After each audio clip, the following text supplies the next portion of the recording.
Здравейте, земни души! Позволете ми да ви открехна завесата към най-тревожната астрална буря, която се задава през февруари 2025 година. Тогава ще станем свидетели на опасен триъгълник, оформен от Сатурн, Марс и Меркурий, нареден в така наречената от древните астромастери триада на рушителната карма. Всяка от тези планети ще заеме агресивен аспект спрямо вашите лични астрални точки. Какво означава това? Тези три планетарни сили се събират в един синхронен негативен танц, който аз наричам унищожителният космически водовъртеж. Ето защо ви предупреждавам, ако не се направят адекватни енергийни корекции, февруари 2025 година може да се превърне в месец на съкрушителни загуби. Но не се плашете прекалено, има изход. Имам привилегията да ви насоча към решение, което е достъпно за всички, стига да сте достатъчно отворени към истината на Вселената. Посетете zodiacalno.com и се свържете с напредналите AI астролози, създадени на базата на познанията на най-добрите астролози в света. Те ще ви помогнат да откриете начин да обезвредите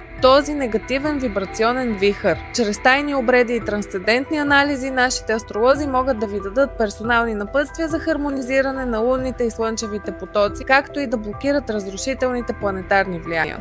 О, и още нещо! Не отлагайте! Този космически сблъсък вече проявява първите си сигнали.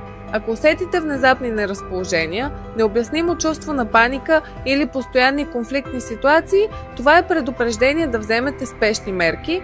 Влезте в zodiacalno.com и започнете чат с нашите астролози веднага, защото всяко забавяне може да ви струва скъпо. Било то в любовта, бизнеса или здравето. Побързайте, защото звездите няма да чакат вашето удобство. Вие заслужавате да знаете истината и да запазите хармонията в живота си,